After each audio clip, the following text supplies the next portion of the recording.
Hello and welcome to the mill. I am your host, Dusty Crane, and this week we are doing the year in review. Now, granted, I haven't taken the best notes, even though it was my New Year's resolution to do so I wasn't scrambling at the end, but the best laid plans, right? 2020 was kind of a throwaway year anyway, wasn't it? That's what I'm going with anyway. That's my excuse.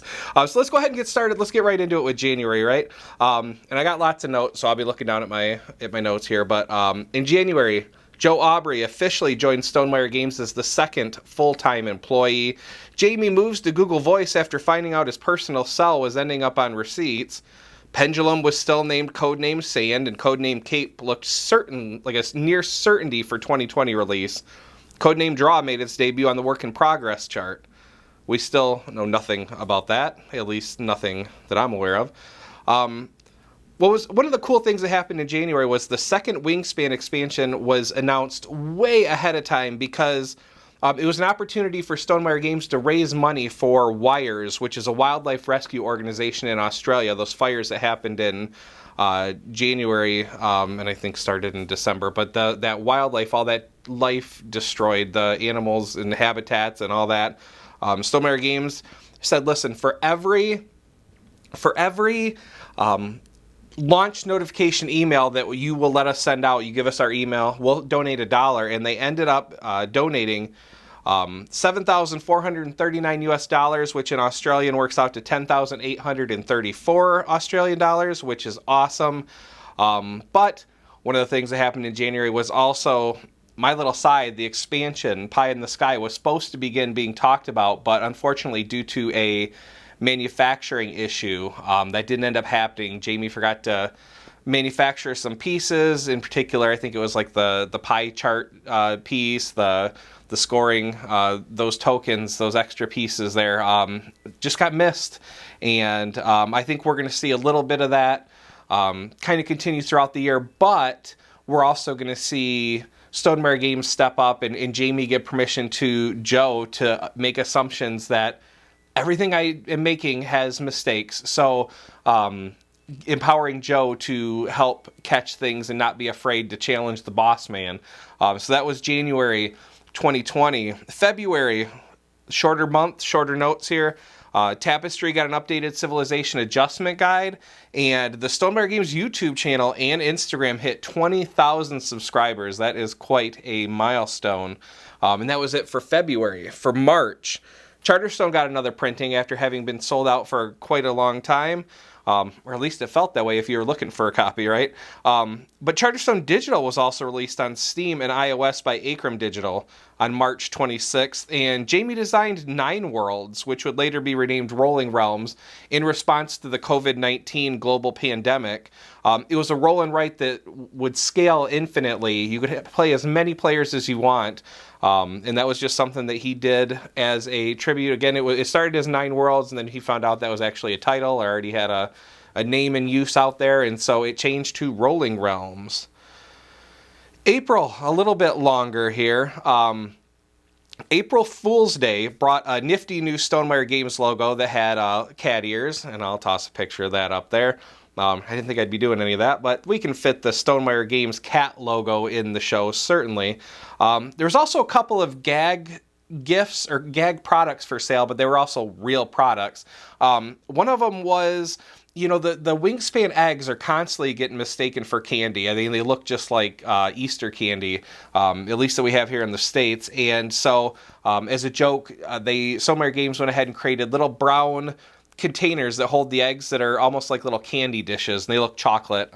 They're brown, looks like a milk chocolate, which works out perfect because Jamie's always talking about his chocolate of the day on the live stream. So kind of a little cross promotion there, I think. And then the other one was kind of a little joke at the Stonemaier Games that have smaller iconography, such as Between Two Castles and Mad King Ludwig. Some of the little iconography is small, so there's a magnifying glass that was produced. And it was pretty neat. It's just a little small little magnifying glass, had the Stonemaier logo on it. Kind of neat. You could get them both at the Stonemaier web shop, and maybe you still can. Certainly you can still get the egg boxes, because I know that was something they've talked about recently. In April, after its delay, My Little Side, the Pie in the Sky, was officially announced. I guess I'll go ahead and use this opportunity to share kind of a little inside story, because I always like those, oh, how did that come to be kind of stories, and so that was kind of cool.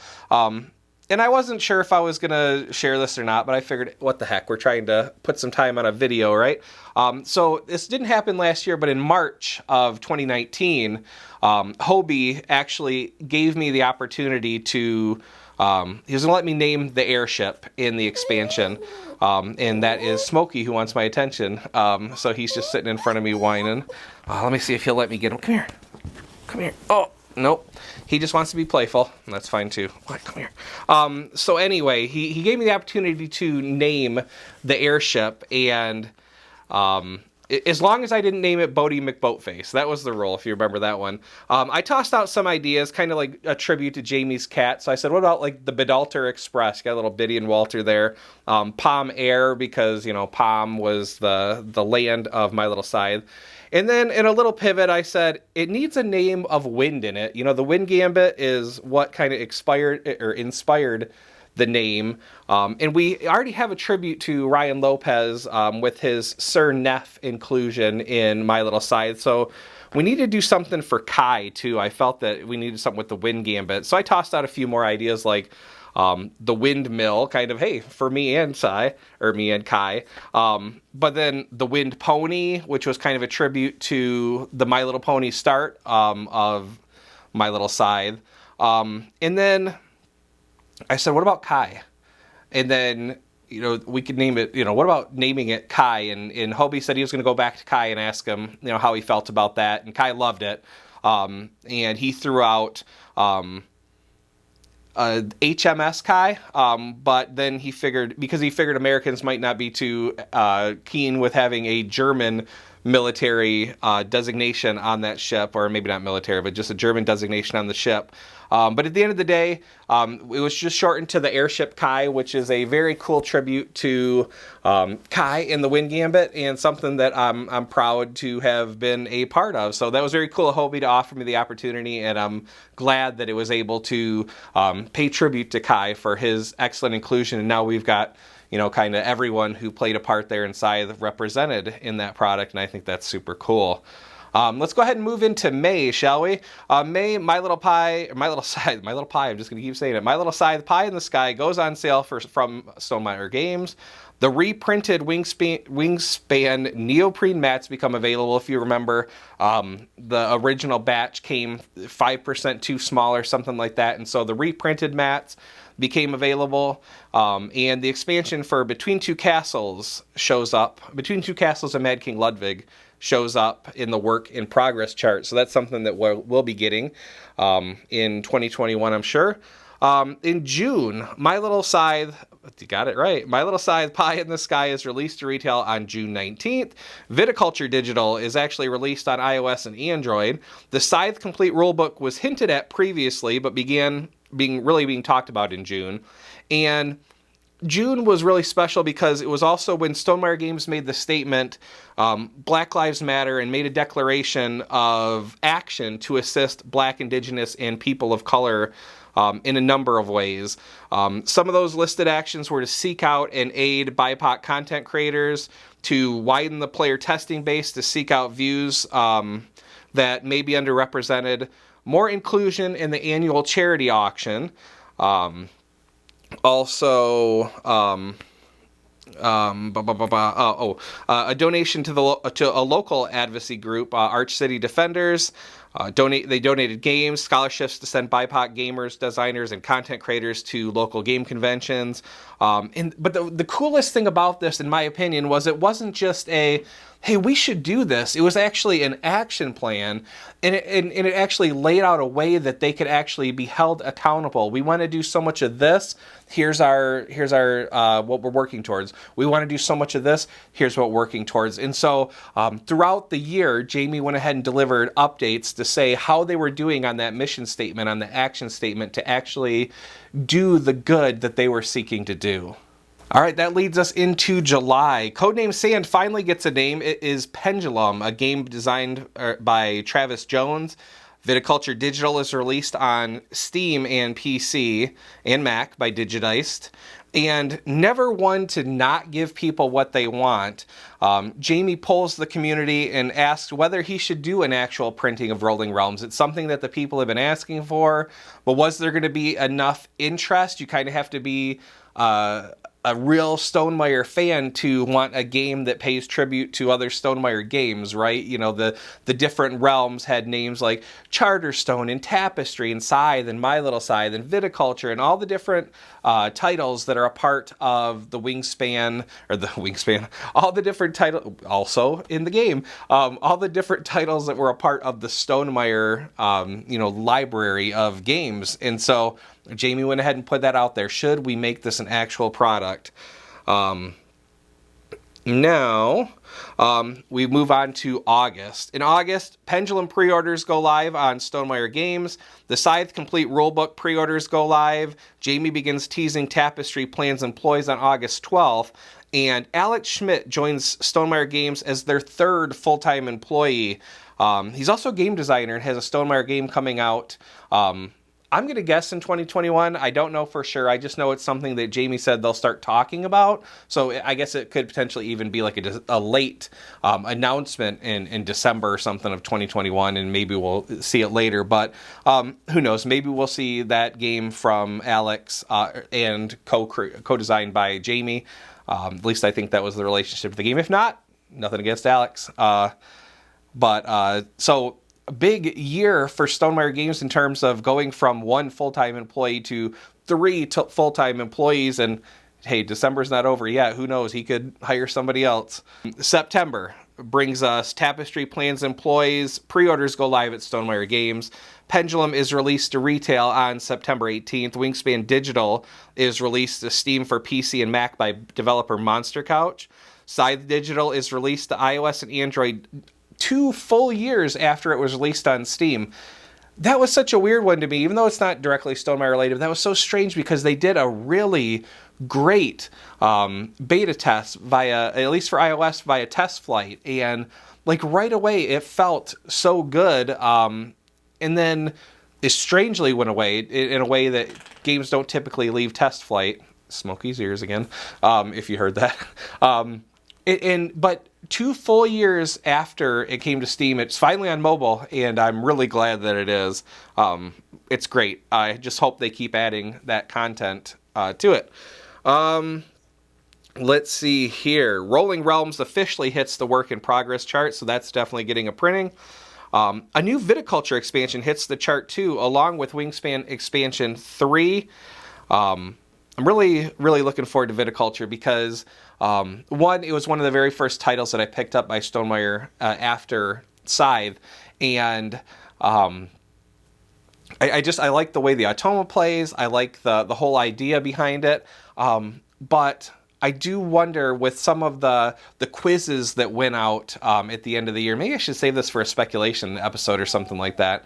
But just some of the things is like, I wonder if we could be getting not a legacy game, but a campaign game. I think that would be super cool. And the reason I think that might be a possibility is because campaign games, Jamie had mentioned, I mean, I know it would be late in the game to figure it out, but he mentioned it was on the survey, was the fact that people were social distanced and, weren't able to get in their normal game groups. Would that really hurt campaign games, or were people still playing them? And it seemed like the news or the reports from that survey were that, yes, people are still playing pretty similar to what they did last time, which made him draw the conclusion that maybe most people's campaigns are with people in their household anyway, or at least many, maybe enough to make it worth doing. So fingers crossed. We've seen so many great campaigns for other games. Like, he's obviously done it for Scythe, for the Rise of Fenris.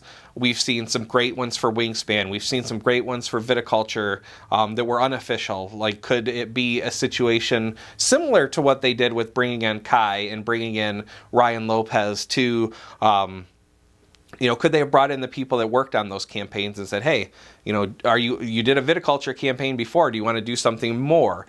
So that might be something that's cool. So I could see that possibly being a part of it. We shall see. Let's see what else here. The annual Stonemaier charity auction begins. The auction this year was for signed advanced copies of Wingspan Oceania, a hardcover copy of the Scythe Complete Rulebook, and any other Stonemaier product of your choosing. Wingspan Oceania's content officially begins being teased, and UK developer George and the Goat are revealed as the studio working on Tapestry Digital. So, quite a September there. Moving into October, though, the Stonemaier charity auction ended up raising $16,485 for various charities named by the content creators that Jamie wanted to highlight this year.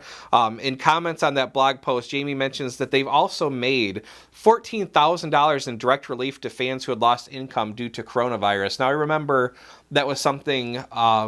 I don't remember when it was, whether it was like March or it was after we kind of got all shut down for coronavirus, and it was when people first started expressing, the layoffs and before there was any kind, I think it was before there was any kind of help. And Jamie said, listen, if you're a fan, if there's something we can do to help, please let me know. And so apparently that ended up resulting in like $14,000 of relief, which I'm sure was just a great appreciated gesture on behalf of Stonemaier. Certainly not anything that you have to expect that your game publisher or a company that you really like, that you would expect them to do. And so that was something that I thought was really cool in going over the notes. It just kind of really made me feel good about the company that I've chose to kind of, champion and kind of represent in some small way. That's just really cool. Charterstone Digital is released on Nintendo Switch by Acrim Digital on October 6th. Wingspan Oceania pre-orders go live on Wingspan with a 50,000 unit first print run. Now, 50,000 units is giant, especially for an expansion, because yes, Wingspan is hot, but you see a lot of people that buy the base game and then the expansions aren't a part of their consideration. It's not a part of they're building onto it. Now, certainly the core gamers, those people that if you like Wingspan, you're getting everything for it. That was one of the things that they struggled with Wingspan coming to so many new types of gamers, first-time board gamers, or where their idea of a board game was Monopoly or Scrabble or something like that. The idea of expansions is really kind of foreign, and so the fact that not only were they able to get that communication out, but they were able to, assuming without any kind of question or concern, do a 50,000 unit first print run. And I don't know that it was actually enough. I think, I don't know if they ended up selling out of it or what part of it. I know that they said it's going to be difficult, especially with COVID, to fulfill this many units. So if you really want to get a copy really quickly after it becomes available, please order from your retailer of choice. If you have a friendly local game shop that you want to support, please do so. And so that was part of the consideration there. But 50,000 units for an expansion is tremendous. Tapestry plans employees is released to retail on October 30th. Jamie gave out his personal cell phone by way of disc golf frisbee footage, which is now blurred out. I guess it's pretty common for if you play disc golf, to put your name and your phone number on your disc in case it gets caught, or in case it gets found, maybe if somebody sweeps a lake or something if I'm playing, or maybe if someone climbs a tree or something if I'm playing. If your disc gets lost, I guess that's a way that it's identified. People can get a hold of you and say, hey, Jamie, I found some of your discs. So he gave that number out to everybody, and then quickly figured out how to take that number away. So that's good. We also got 2 new items on the work in progress list, a second Tapestry expansion, and a new codename sale. All right, November 2020, Jamie got a new computer and the experience sounded downright dramatic. As an IT guy, though, the first sentence or so of the blog where he goes, I thought I could just pull the hard drives out and slap them in the other one, and I kind of went, ugh, but I get it. So anyway, seems to, for the most part, be all worked out now. in November, I got a shout out from Jamie on his Thanksgiving post, which was super cool. Thank you, Jamie. Jamie had his parents at a Facebook live stream. He also let it slip on a live stream that he was working on the rule book for the viticulture expansion, which would seem to indicate that it's at least one of the 2 proposed viticulture expansions is moving along well enough and far enough into production that he's working on that rule book. So hopefully that means it's close. Hopefully that means we get some viticulture goodness in 2021. And finally in November, Jamie provided what I think is probably his final update of the year on the BIPOC action plan revealed back in June. Stonemaier Games had contributed $41,296 to Black, Indigenous, and people of color creators via payments to independent contractors, in terms of sponsorship, donations, by financial and products, help pay for logos, help pay for hosting, help pay for equipment upgrades, that kind of thing. So certainly fantastic progress there, really working towards what he was hoping to achieve in putting together that action plan in the first place. It's tremendous. It's awesome. Scythe, the complete rule book, the hardcover is available for order in December.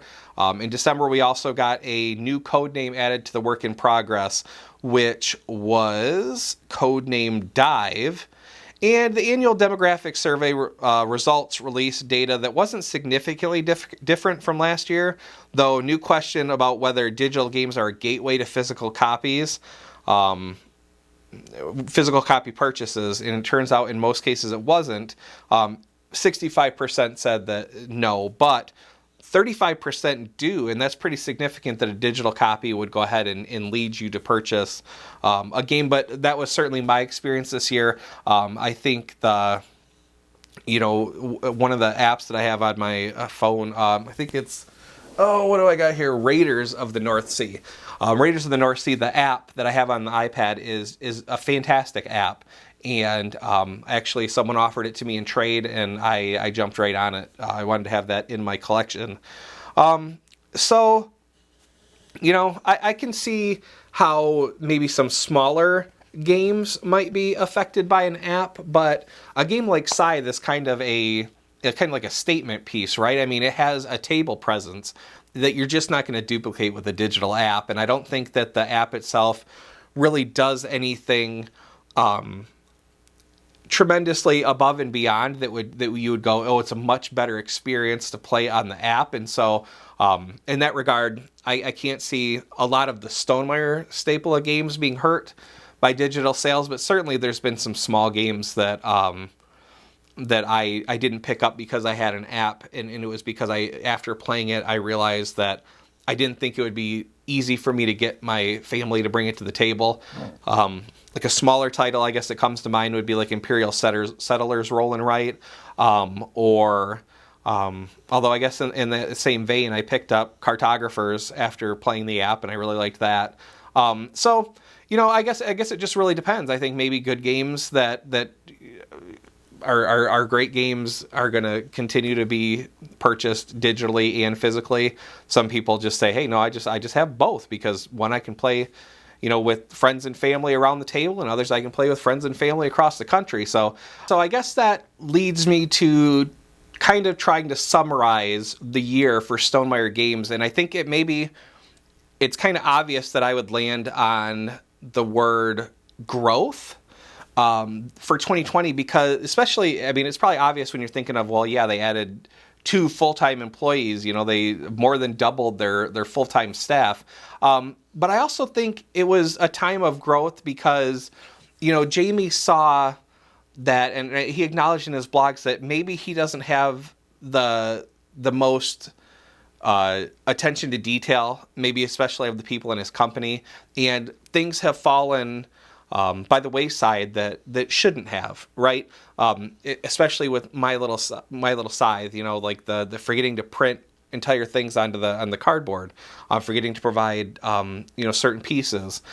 Certainly that is something that you would think they would catch, and so it's good that Jamie gave Joe, and I would assume Alex now too, the same the same ability to stand up and be like, you know what, I can call out the boss man, you know, because he asked me to do so, to identify a weakness and encourage people to help you turn it into a strength, or at least your admission becomes a strength, because now, you know, they're looking for stuff that maybe they wouldn't have before, or, you know, maybe they would have saw an extra E in between or something like that for the wingspan cards, and maybe it wouldn't have hit the printing floor. So or the printing press, I guess it wouldn't hit the cutting floor. The error would have. But you know, on top of that, and also their Black Lives Matter BIPOC statement action plan, I just think it's tremendously considerate, and it's not, Stonemaier Games is not a huge company, right? Now they have 3 full-time employees. It's not huge, but it seems like they're trying to make moves, charitable moves that are almost what you see in larger companies, and maybe that contributes to, if you're always thinking like a big company, I don't know if, like, can you eventually do you manifest that, you know, in the work that you're doing? You know, should Stonemaier Games have been growing at a quicker pace? Did they catch up? Or is there still, you know, room to grow in terms of, like, you know what, I think the work is there that they could have a 4th full time, and is the money there? We could have a 4th full time. Like, could it be growing more? Who knows? Jamie in the company, you know, they know more, but it seems like the different things that occurred, you know, whether it was the printing, the mat's too small, which was obviously the year before, but was fixed this year. This year, one of the things that the mistakes that happened was the Automa rules, at least, I don't know if it was whole or in part, were not a part of the Scythe Complete rule book. So another mistake. And so, you know, I'm not gonna go and say this was a year of mistakes, because I think they've demonstrated the willingness or the desire to move past that in the ability for people to challenge Jamie. And I think probably, you know, if those mistakes pile up, that probably causes you to be a little more focused on those things too. So I think, yes, they happen, and yes, it stinks that it happens, but it's only a bad thing if you don't learn from it, right? It's like, you know, when I tell my kids, you know, even when I lose a game or whatever, but it's especially like when they lose, and maybe their feelings are a little bit more, you know, delicate for, you know, especially when they were growing up. It's like, listen, you win or you learn. It's not you win or you lose. It's you win or you learn. If you lost, you know, how can you take what you learned from the experience and do it better? Whether it was, maybe I shouldn't have taken this move, or whether I could have optimized something, or whether or not it's even something in life where, you know, I tried it and it didn't work. Was it something that I want to pursue? What did I learn from the experience? So in that regard, I think, you know, there were some stumbles this year for Stonemaier Games, but I am really looking forward to 2021 in terms of what those missteps produced, because it seems like those lessons have been learned and those opportunities have been identified. And like I said, I'm just eager to see what that means for 2021. What about you guys? Was there anything that I missed in the fact that I didn't take as good of notes as I wanted to this year? Was there anything that came up this year in Stonemaier news or related, you know, like the stuff coming to Switch? Like, digital games are obviously not directly related to Stonemaier, but they're adjacent. So was there anything that happened this year that I didn't mention that you're like, wow, how did he forget it? Except for maybe in December I should have said, hey, birds landing on wingspan cards became a thing. But not just birds, but like actual those type of birds. So like there's some videos in the wingspan. I'll link them to in the comments. They're just really cool that, you know, it's not this particular bird, but like someone holds up a robin card and then you see a robin, you know, swoop down and land on the card. Super cool. There's also been a really good parody with a snowy owl that's out in the wingspan group. So check that out if you want something to grin at today. That is all I have for you this week. I really do appreciate those of you who watched any videos, you know, of mine in 2020, who hung around with me in 2020, who commented on the videos, those of you that continue to hang around and spend your time. I know it's precious, and so I want to express my gratitude to you guys. Thanks to Jamie for continuing to sponsor the show. Just a tremendous group all around, you guys, Stonemaier Games. You guys are awesome. So thank you. Take care of yourselves and each other. I'll see you next week. Bye.